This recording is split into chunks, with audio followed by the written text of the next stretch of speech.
Olá, amados, paz e bem, eu sou Melquisedeque e estou aqui para os comentários da lição desta semana. Lições bíblicas da editora CPAD Classe de Jovens, segundo trimestre de 2024. A lição de hoje é a lição de número 9, com o tema A Realidade Bíblica das Finanças. É isso mesmo, na lição de hoje nós iremos tratar sobre dinheiro, os seus males e a sua necessidade, é óbvio. Iremos estudar nesta lição a perspectiva bíblica sobre dinheiro. Lembrando que você pode ser um assinante do EBDEmfoco.com e sendo um assinante do EBDEmfoco.com você terá os slides da revista CPAD 100% baseado na revista, com imagens de qualidade e prontos para serem usados. Temos experiência na produção de slides e subsídios da revista CPAD desde 2016 e já fizemos mais de 750 slides e você pode baixar todos eles aqui. E isso é muito interessante. Você pode baixar todos esses slides aqui no EBDEmfoco.com. Basta você se tornar um assinante do EBDEmfoco.com. O conteúdo da assinatura contém os slides das lições de adultos, slides das lições de jovens, mais bônus, slides de escatologia, slides de discipulado, sermões em PDF, curso básico de teologia e cursos diversos. Desses cursos diversos, inclusive cursos de capacitação para o professor, que é muito importante para você, professor da EBD. Lembrando sobre os slides gratuitos, você pode acessar a primeira página do EBDEmfoco.com e digitar ali a palavra-chave do tema que você deseja pesquisar, e então você vai ter acesso a uma grande quantidade de slides de conteúdo gratuito no EBDEmfoco.com. Por exemplo, a lição de hoje nós estamos falando sobre finanças, dinheiro, e eu pesquisei sobre finanças e apareceu uma lição aqui de 4 anos atrás, a mordomia das finanças, e também apareceu outra lição aqui de 5 anos atrás, o dinheiro e seus perigos, né?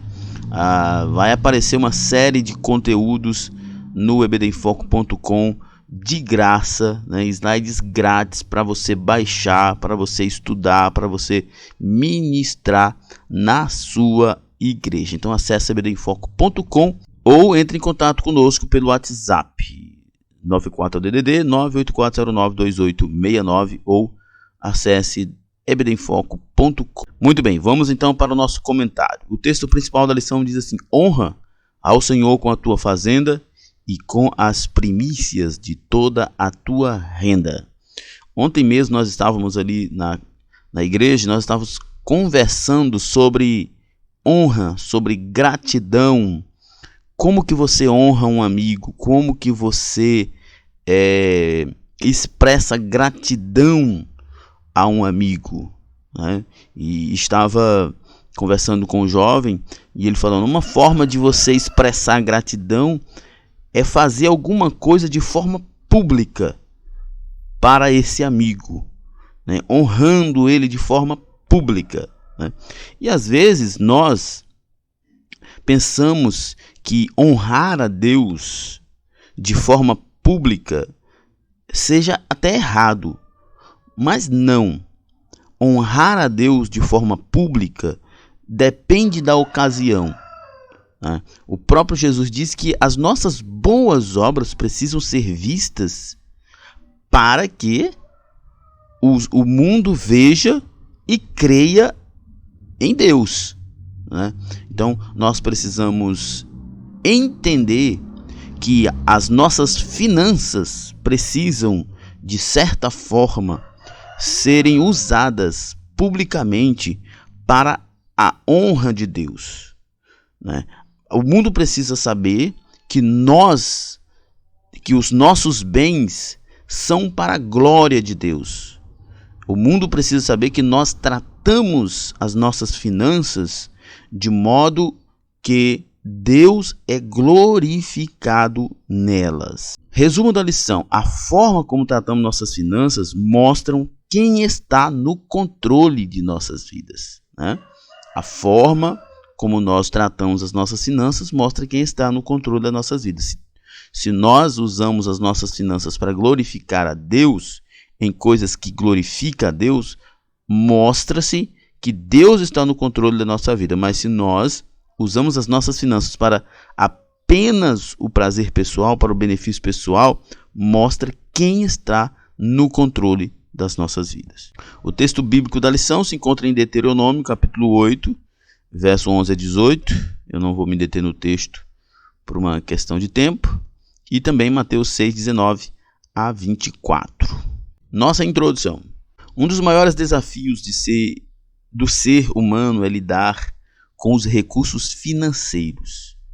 Vivemos em um mundo onde o dinheiro é largamente utilizado e a sua influência alcança todas as pessoas, quer creiam em Deus, quer não.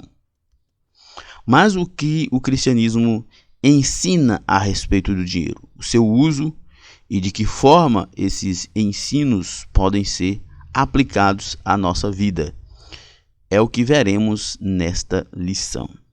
A gente usa sempre o termo, dinheiro, né? Os desafios do cristão com o dinheiro, o apego ao dinheiro, né? Na verdade, ninguém tem apego a dinheiro, né, gente? A gente tem apego ao que o dinheiro proporciona. Porque, por exemplo, você pega um tempo de inflação.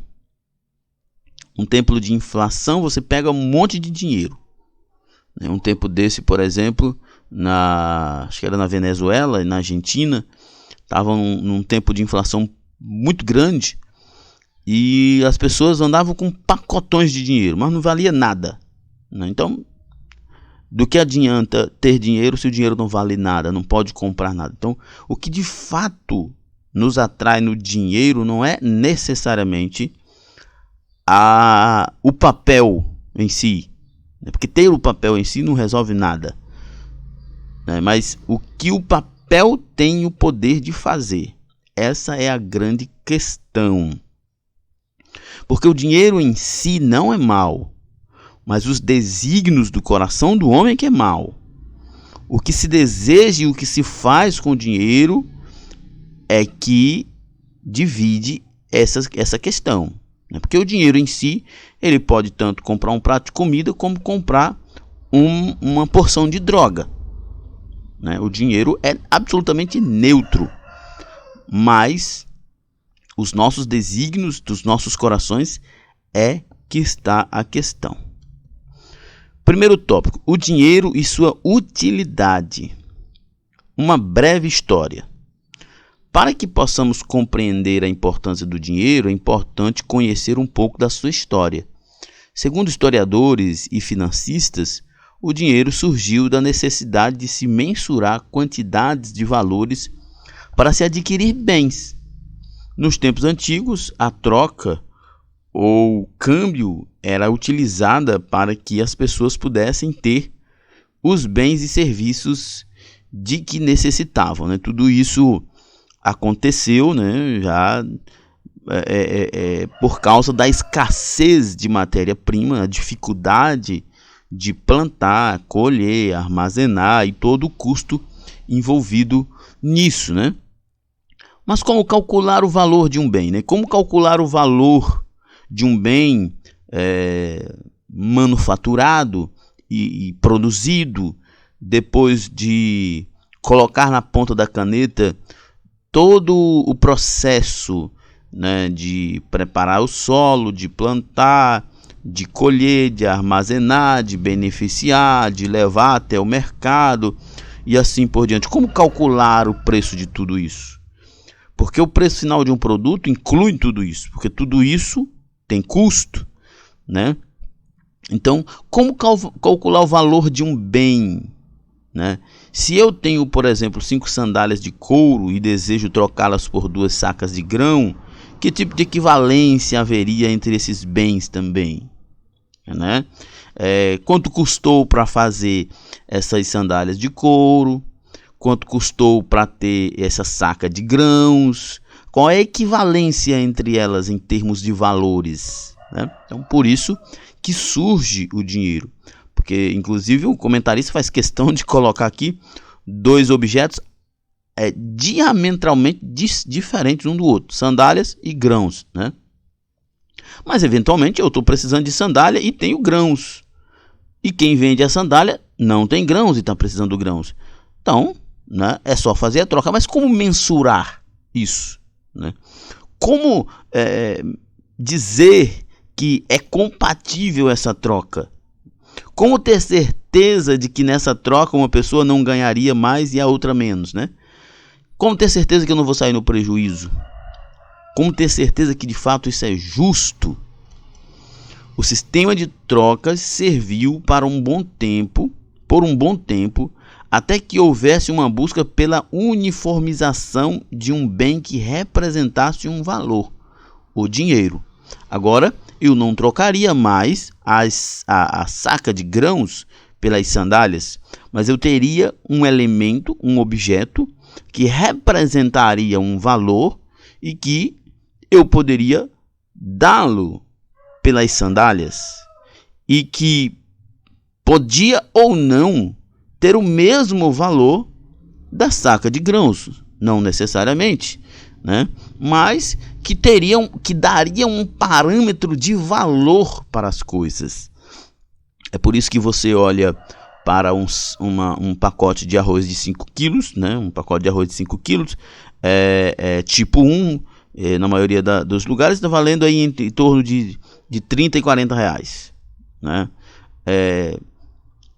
O que mais você compra com 30 e 40 reais? É uma série de outras coisas, né, que não necessariamente esteja ligado ao arroz. Mas eu compro, né, tanto o arroz quanto um outro objeto, talvez até um objeto que não tenha nem no mercado, tenha um outro tipo de mercado.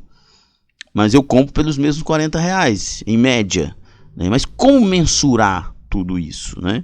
Então, como fazer com que isso dê certo? Por isso, a criação de um elemento que representasse esse valor e que poderia ser trocado tanto por um produto quanto por um outro produto que não tem nenhuma ligação com esse produto, foi muito importante, o que deu estabilidade nas trocas, nas negociações. Então surgiram as moedas de metal, inicialmente de metais preciosos e depois feitas de metais não tão valiosos. E aliás, falando sobre as moedas de metais preciosos na antiguidade, só para você ter uma ideia, a inflação começou lá, né? A escassez de material precioso para fazer as moedas fez com que uma moeda que valia, eu vou colocar aqui, uma moeda que valia 100 reais naquela época, uma moeda de ouro, por exemplo, hipoteticamente, né? O que começou a acontecer? Começou a acontecer que eles começaram a pegar a mesma moeda que valia 100 reais e fazer, desfazer ela, né, derreter ela e fazer dela 3 moedas com o mesmo valor. Pegava uma moeda, né, que inicialmente valia 100 reais, derretia ela e refazia ela agora em 3, né, com menos material, com material mais fino, com misturas para poder ainda valer, ainda ser do mesmo tamanho, do mesmo modelo, com todas as mesmas características, mas não com o mesmo valor. Não com o mesmo valor de material, mas com o mesmo valor real, né? Então aí começava a inflação. A inflação é o aumento das notas sem aumentar o valor. O valor do dinheiro. O tempo passou e o papel passou a ser usado para representar determinados valores, chamado de papel moeda.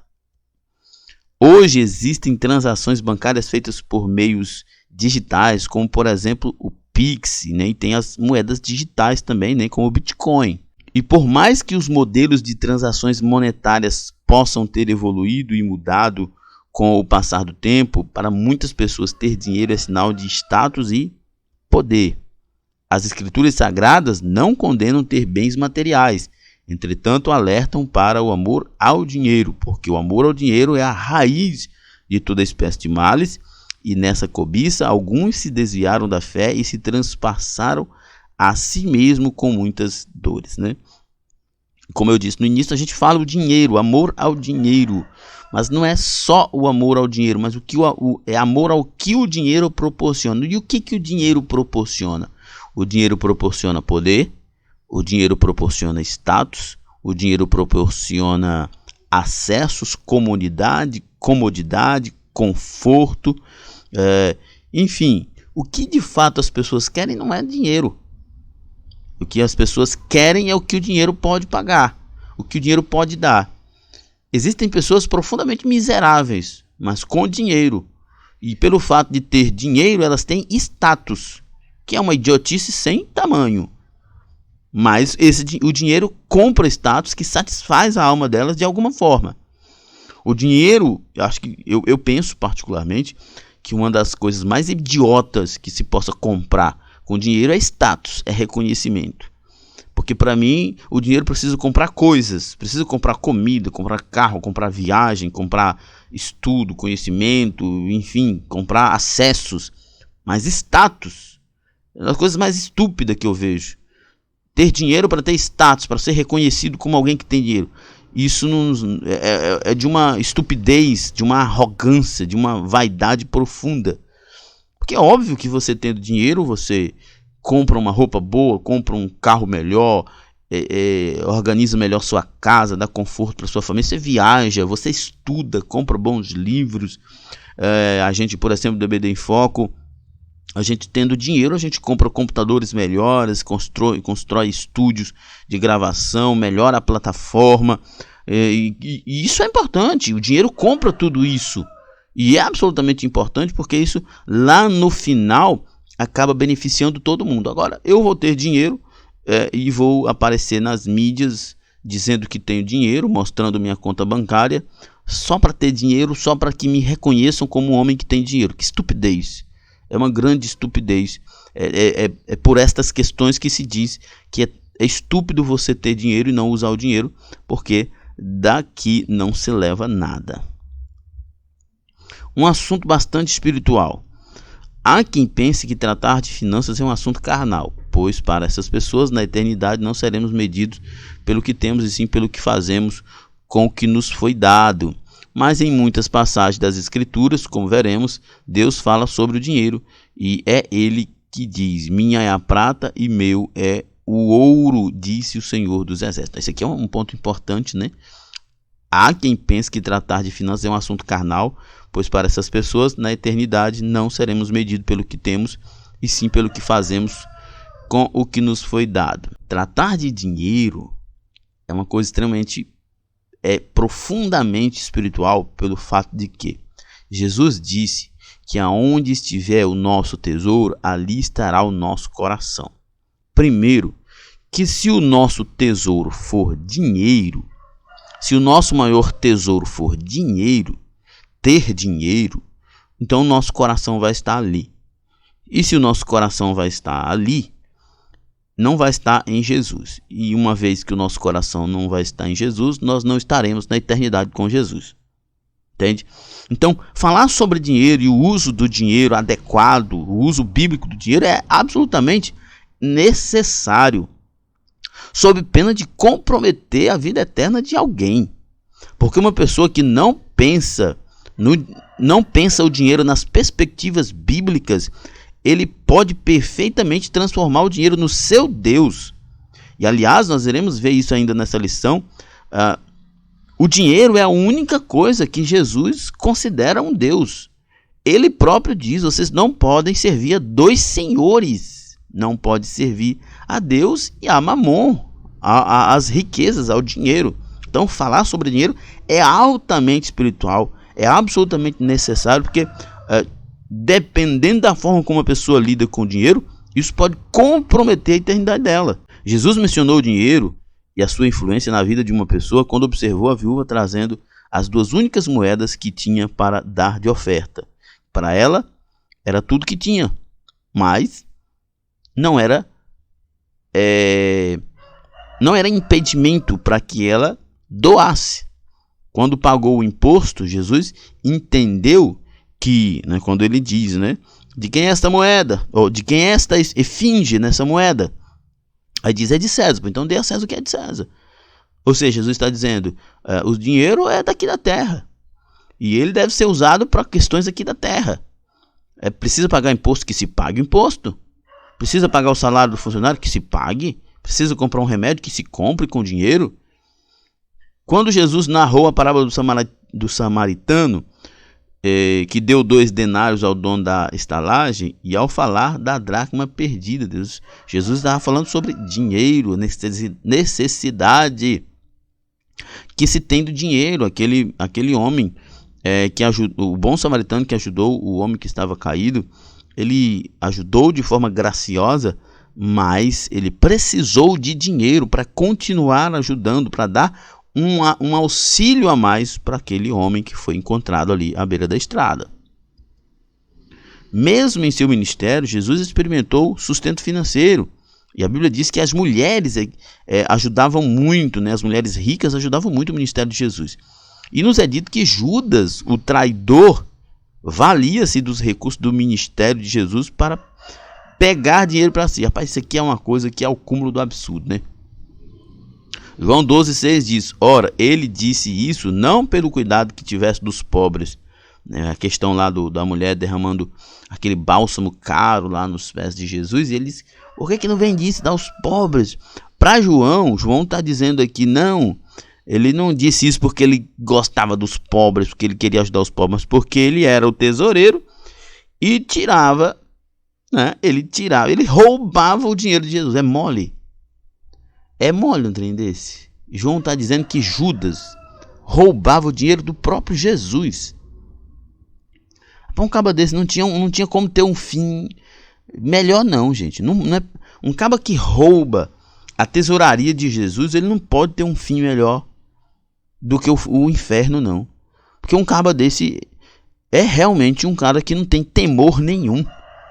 Não, mas existe, eu conheço história de tesoureiros de igreja que desviavam dinheiro, de pastores de igreja que desviavam dinheiro. Esses dias mesmo eu soube de um pastor de uma grande cidade aqui no estado do Pará, que estava desviando dinheiro da igreja para poder construir casa, para poder aumentar seu patrimônio. E o conselho da igreja descobriu. E ele foi obrigado a devolver dinheiro. E acredito, se não já terminou, ainda está sendo debitado do salário dele um valor para poder quitar essa dívida.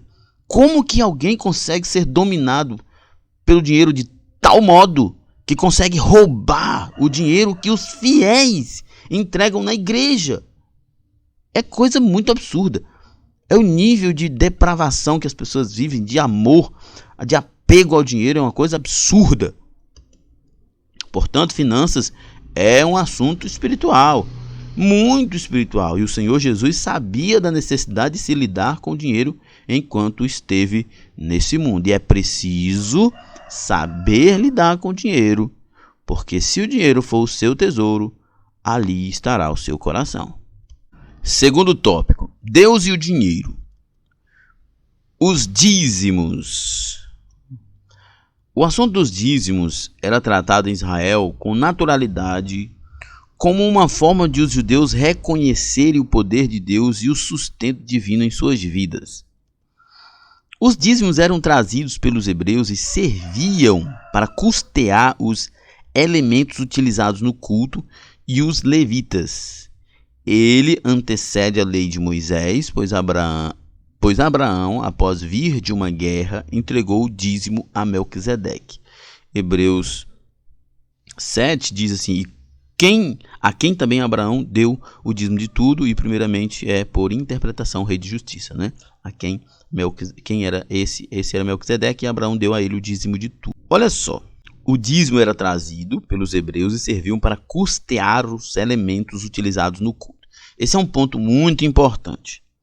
Muito importante.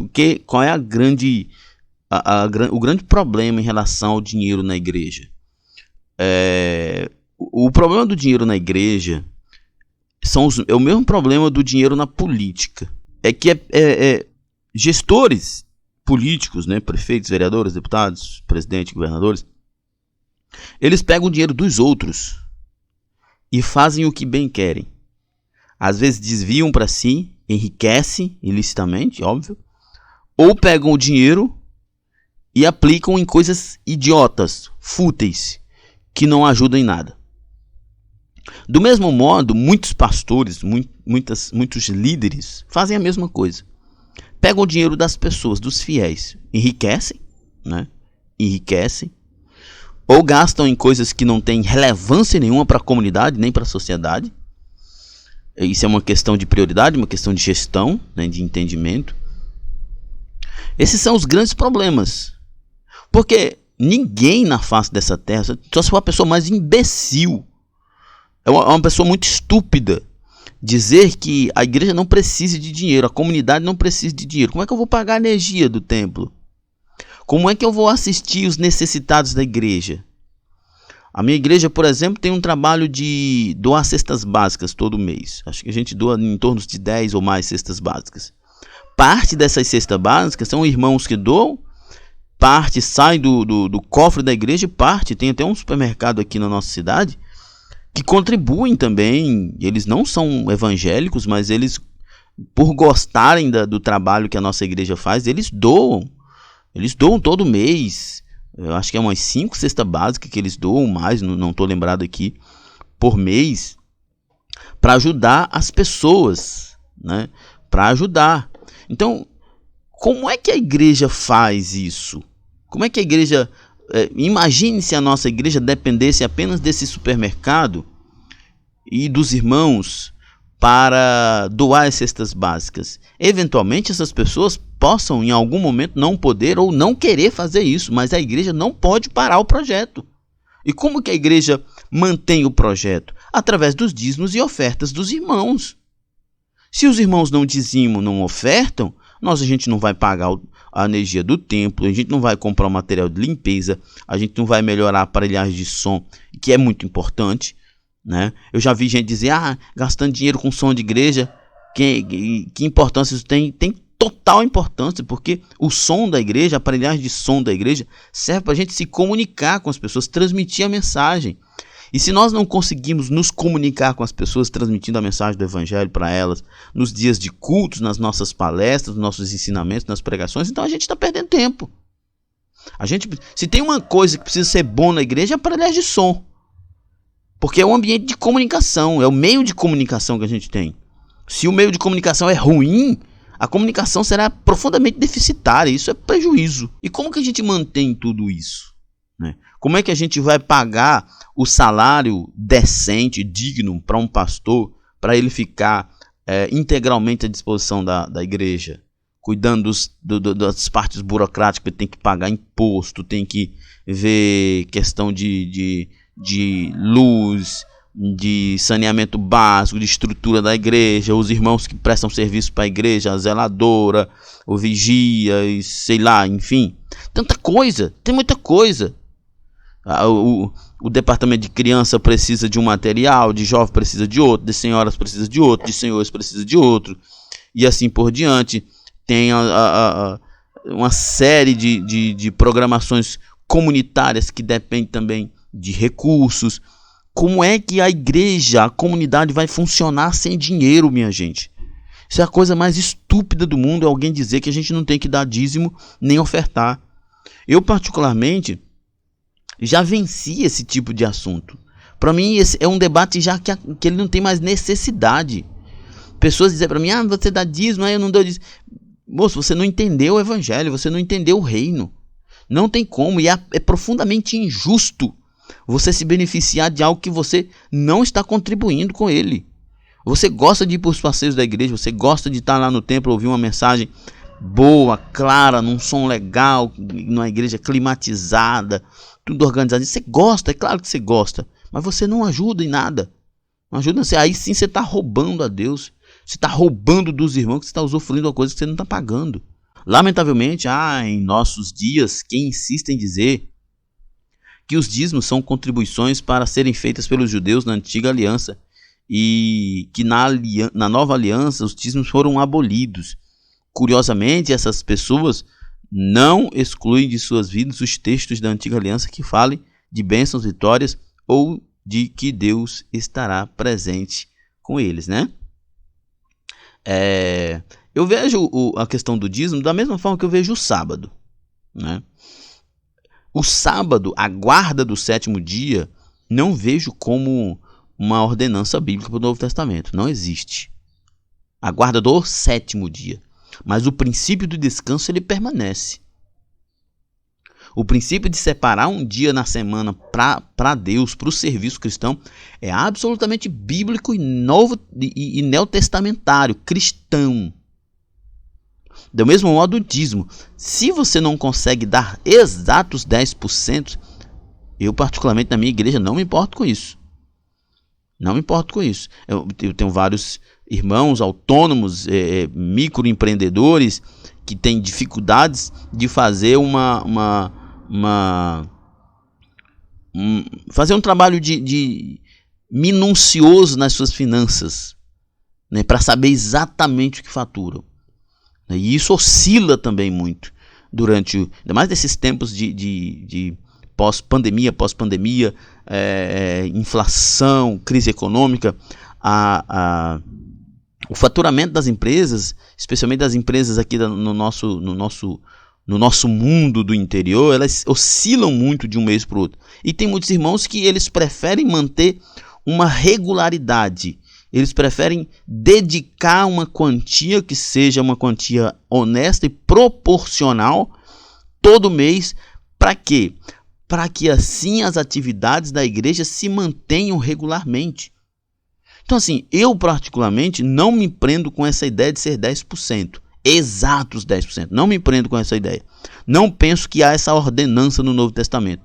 Penso que há a ordenança de que é necessário que quem faz parte de uma comunidade, que ele contribua financeiramente com essa comunidade, porque isso é justo. Isso é absolutamente justo, necessário.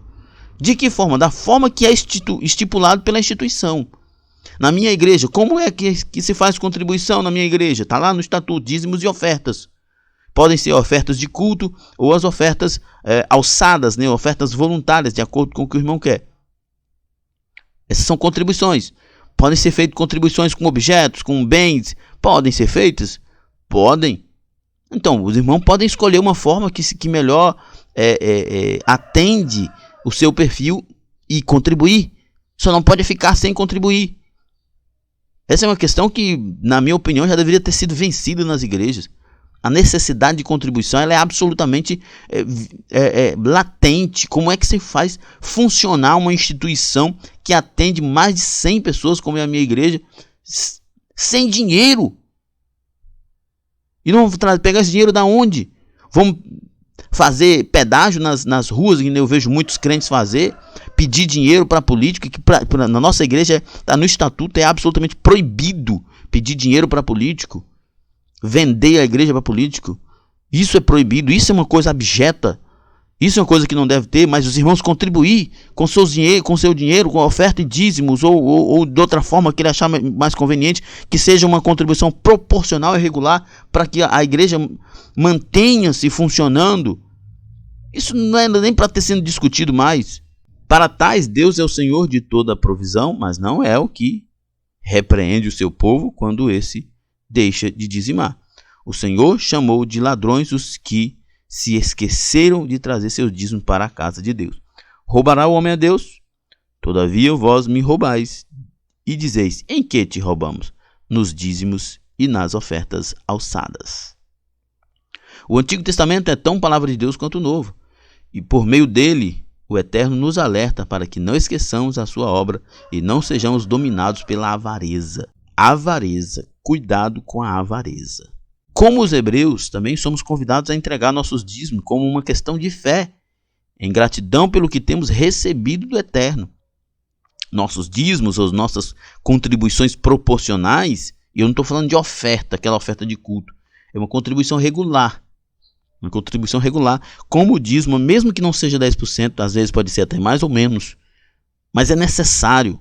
Né? Nossas contribuições mantêm nossas igrejas, mantêm nossos ministros, cumpre com a vocação deles e provê a partir da igreja o socorro aos irmãos necessitados que precisam de auxílio, e não só irmãos, mas pessoas da sociedade que também precisam.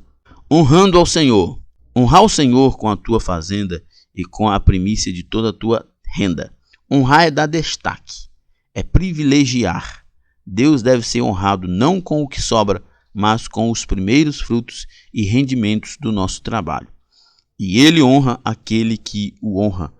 Abençoa-os de tal forma que não tenha falta. E se encherão os teus celeiros abundantemente e transbordarão de mosto os teus lagares. Eu quero só falar uma coisa sobre contribuir, né, com as primícias dos frutos, né, com as tuas primícias dos teus rendimentos, e não com o que sobra, né? Não tem como honrar a Deus dando aquilo que sobra. Não tem como honrar ninguém dando para essa pessoa sobras. Não tem como. Não tem como. É absolutamente necessário que a contribuição regular na igreja, seja o seu dízimo, ele esteja no topo da sua lista de afazeres regulares.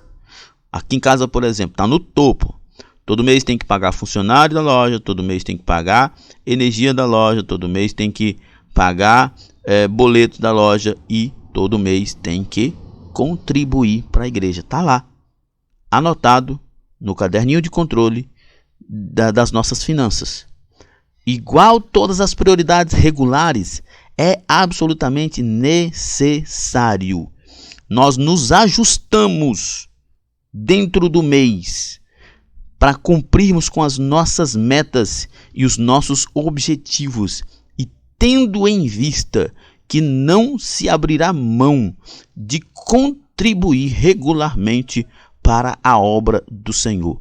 Não se pode primeiro pagar as contas, se divertir, comprar presente para as crianças, ir para o shopping e depois ver o que sobra para daí então tirar o dinheiro para ajudar na igreja. Isso não é honrar a Deus. Isso não é honrar a Deus. Honrar a Deus é quando você faz um cronograma, uma organização onde o mesmo nível de importância que está comprar sua comida, pagar suas contas, pagar o documento do carro, enfim, todas essas coisas, está também o contribuir na igreja. Auxiliando os irmãos. Deus pode nos dar mais recursos do que realmente necessitamos. Desses recursos podemos poupar e nos preparar para o futuro, o que é absolutamente lícito. Mas também devemos nos lembrar daqueles que têm menos e que precisam ser socorridos em momentos de dificuldades. Tem pessoas que nunca têm nada para ajudar, né? Eu não estou dizendo, irmão, e inclusive eu não concordo com a ajuda de rua, né? Sair, eu vejo tantas pessoas, até levar comida para pessoas que estão em situação de rua é uma coisa, levar roupa, água, uma coisa. Agora eu vejo pessoas, eu passei, deixei 10 reais com um rapaz ali que fica ali em tal lugar. Eu não concordo com isso, porque muita gente usa essas situações para poder extorquir, comprar droga com esse dinheiro e assim financiar outros problemas sociais. Então eu concordo, por exemplo, com o pastor Iago Martins. Ele tem até um livro sobre a máfia dos mendigos, que você deve ajudar quem você conhece. Mas eu não conheço nenhum necessitado. Procure um necessitado e passe a conhecê-lo, né? Passe a ter alguma conexão com essa pessoa para que você possa ajudar de fato, para você poder de fato ajudar a transformar a vida de alguém. Você precisa ter disposição para isso. Você precisa pensar as suas finanças com esse aspecto incluso, porque tem muita gente que viaja, que troca de carro, que tem de tudo, mas o dia que precisa ajudar alguém, ele não tem dinheiro. É uma pessoa que nunca está preparado, ou pode ser que seja apenas um mesquinho avarento mesmo. Paulo escreveu aos Coríntios, mostrou o exemplo dos cristãos filipenses.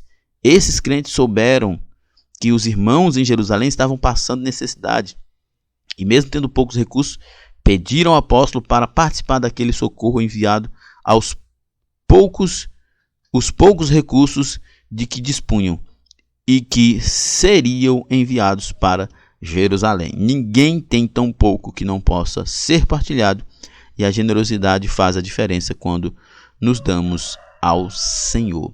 E não somente fizeram como nós esperávamos, mas também a si mesmos se deram, primeiramente ao Senhor, e depois a nós, pela vontade de Deus. Isso aqui é um ponto importante. Eu já até ministrei na igreja sobre isso. Fica mais fácil você contribuir na igreja, fica mais fácil você ajudar um irmão, fica mais fácil você ajudar o necessitado quando antes de você fazer tudo isso, você se entrega a Deus. Se entregue a Deus. Ah, Melk, mas eu já sou crente. Ser crente não é necessário. Hoje em dia, fazer parte de uma comunidade, ser crente, né? Coloco isso entre aspas, não é necessariamente alguém que tenha se entregado a Cristo, não. As igrejas estão cheias de pessoas perversas que nunca se entregou a Cristo. Até fazem parte de uma comunidade, mas não fazem parte do corpo de Cristo. Então, uma forma de você melhorar a sua generosidade, uma forma de você conseguir ajudar as pessoas, ser mais voluntarioso, ser mais generoso, é você se entregando a Cristo de verdade. Terceiro tópico, advertências contra o mau uso do dinheiro. O cuidado com a avareza e o enriquecimento ilícito. O dinheiro tem o poder de mudar o pensamento de algumas pessoas. E muitos acabam substituindo Deus pelos bens materiais, esquecendo-se de que o amor ao dinheiro é a raiz de toda espécie de males. 1 Timóteo 6:10. Muitos irmãos se afastam dos propósitos do Senhor na busca por mais dinheiro, independentemente da fonte pelo qual ele virá. Roubar pode trazer aumento para a renda de uma pessoa, mas é um pecado e quem faz isso é ladrão. E o ladrão não tem parte no reino dos céus. Nós estamos numa lição para jovens, né? E é interessante que os professores falem sobre isso com seus alunos, porque nós vivemos numa sociedade onde não é dito para os jovens que roubar é errado. Não, muito pelo contrário. Nós temos uma ideologia política demoníaca que governa esse país, que o presidente inclusive disse que roubar um celular para poder tomar uma cervejinha não é errado. Entende? Tomar uma cerveja é errado, imagine roubar um celular. Um celular é caro. Um celular vale R$1.000.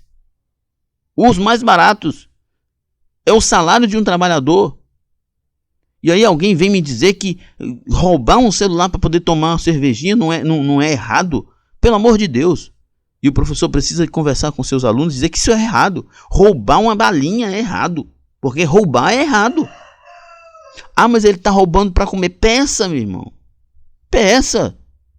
Não é mais bonito pedir? Ah, mas não está dando. Então procure aonde tem pessoas, aonde tem postos de distribuição de alimento, para você poder pegar, para você comer. Mas não roube. Nunca roube. Roubar é errado, sempre será errado, sempre foi, sempre será errado.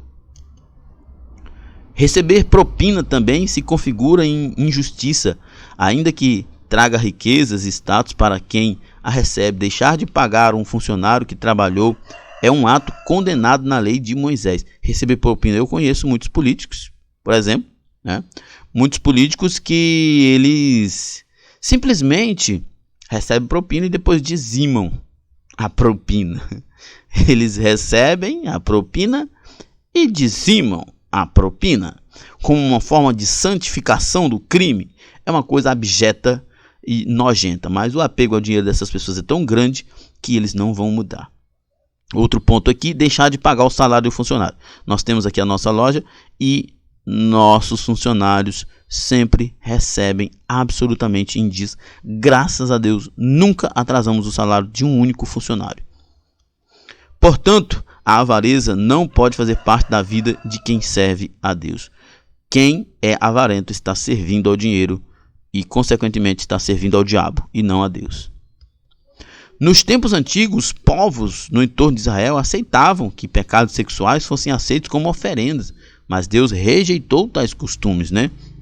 Deuteronômio 23:18 diz assim: não permitam que o salário pago à prostituta ou a prostituto por qualquer voto seja trazido à casa do Senhor, seu Deus, porque uma e outra coisa são igualmente abomináveis ao Senhor, tanto o ato de prostituição quanto o salário pago por ele. O princípio aqui é que Deus aceita somente o fruto das finanças de um trabalho honesto e agradável a ele. Para o Senhor, a forma como trabalhamos para obter nossos recursos faz a diferença. Que é um ponto importante que eu falei da propina, né? Tem muitos políticos que recebem propina, depois vão lá, dizimam essa propina, é uma forma de santificar. Quem sabe está trazendo até maldição para a igreja que está recebendo.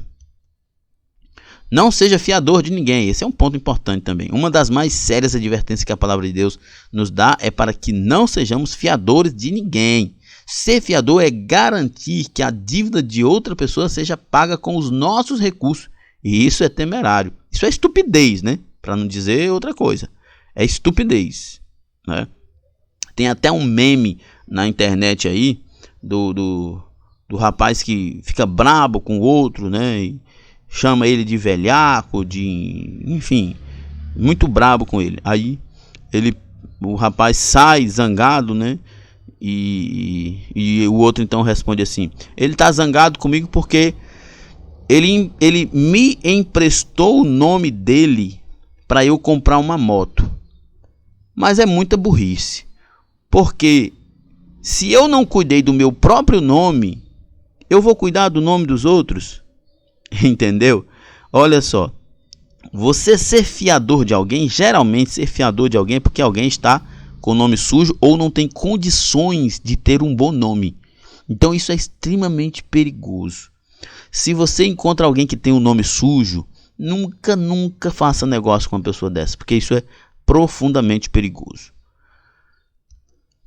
Se por um lado podemos passar por problemas financeiros advindos de escolhas mal feitas e impensadas por nós, quando nos tornamos fiadores, estamos comprando a dívida de outra pessoa. E daí é uma coisa muito idiota. Muito idiota. Ser fiador de alguém é uma coisa muito idiota. Eu não faço. E não aconselho ninguém a fazer. E também não peço ninguém para ser meu fiador. Caso a pessoa deixe de pagar o financiamento, seremos nós que responderemos por ele com nossos recursos e bens.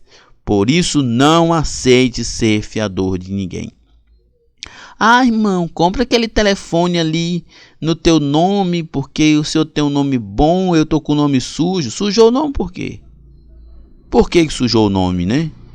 Ah, irmão, compra aquela TV. Geralmente as pessoas só pedem bens supérfluos, né? Bens fúteis.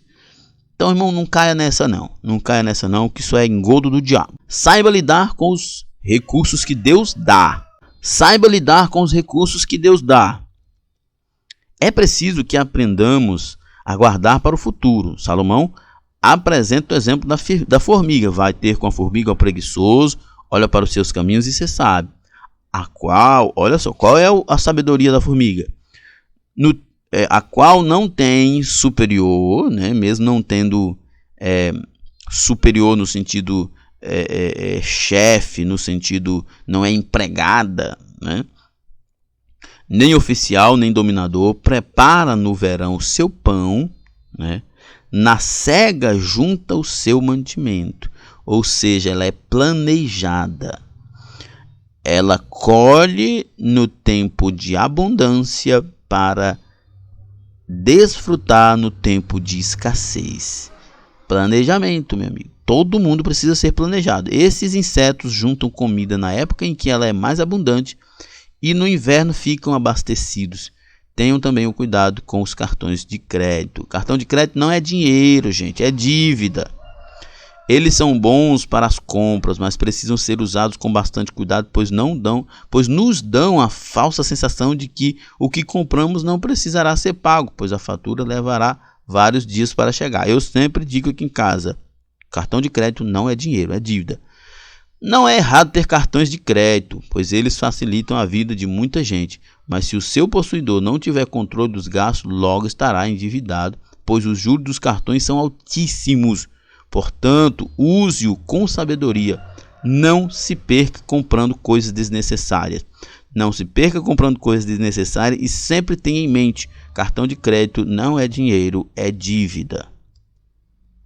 Às vezes somos tentados a comprar um produto ou bem de que não precisamos, com o dinheiro que não temos, para impressionar pessoas que não temos qualquer comunhão. Por isso devemos ter bastante cuidado com o que gostamos. É tanto não aqui que é suficiente para despertar a gente. comprar um produto que não precisamos, com o dinheiro que não temos, para impressionar uma pessoa que não temos comunhão. Então, gente, isso aí é o básico. Não compre nada que você não precise, com o dinheiro que você não tenha, para impressionar quem você não conhece. Nossa conclusão: a forma como lidamos com o dinheiro mostra quem está no comando de nossa vida.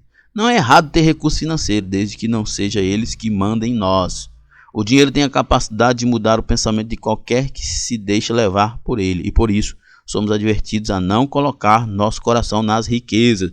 Aonde está o seu tesouro, ali estará o seu coração, pois elas são instáveis e podem nos desviar dos propósitos divinos. Portanto, usemos o dinheiro com sabedoria, cientes de que prestaremos conta a Deus de nossa mordomia.